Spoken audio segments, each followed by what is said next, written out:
I ordered this to replace the original Bluetooth keyboard that came with my iMac about 4 years ago. This keyboard would be a 5-star if it didn't lay perfectly flat. It has no flip-up legs to give an angle more comfortable and less strain on the carpal tunnel. I have attacked a 1/4 of an inch diameter wood dowel to the bottom to give it a small lift, see photo. It now is almost level with my existing 4-year-old trackpad. I suggest this simple fix to solve the only shortcoming that I see. Perhaps Apple will see this review and update the keyboard. This thing is a bit overpriced.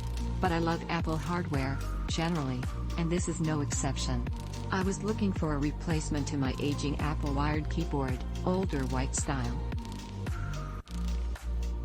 It served me very well over the past 5 years, but it was time to upgrade to something newer and wireless. I really can't say enough about the feel of the typing on this keyboard. I really like it. It feels like my 2014 MacBook Pro, you know, the generation that didn't have the bad butterfly mechanisms? It had the older style scissor key mechanisms, which I think is what this keyboard has as well.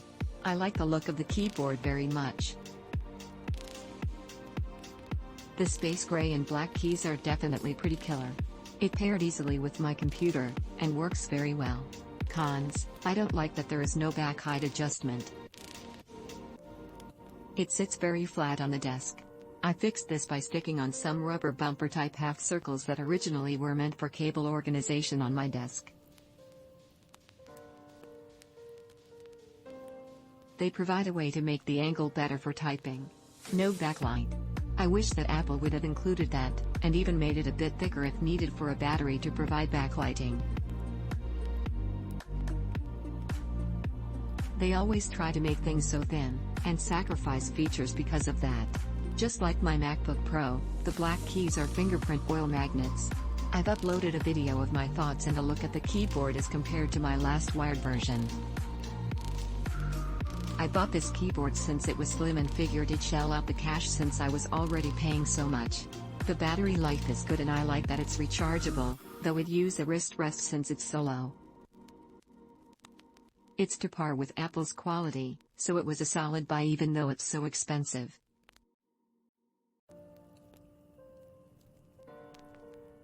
Like most Apple products, this keyboard is made well. As with other reviews, it does need a slight modification to improve the ergonomics. Nothing a spacer and two-sided tape won't fix.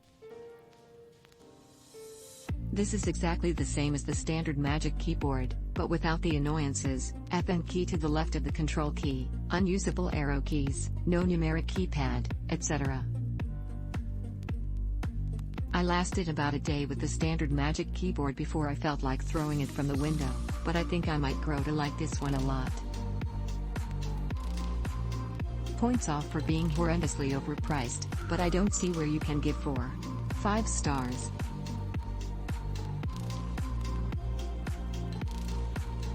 When it comes out this winter, the black version for the iMac Pro will probably be way cooler, but knowing Apple, they'll want $150 for it.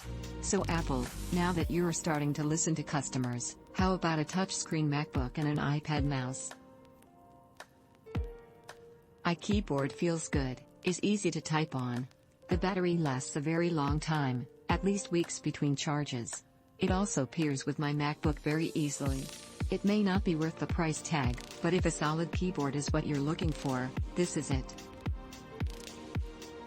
I have this connected to my 16-inch MacBook Pro and that MVP is connected to an LG 43-inch monitor.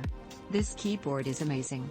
I can't go back to the keys on the MVP, although this iteration is a huge update from the dreaded butterfly keys.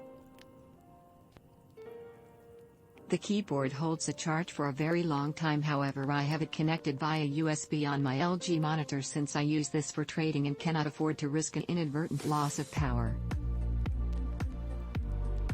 Click link in description for more reviews.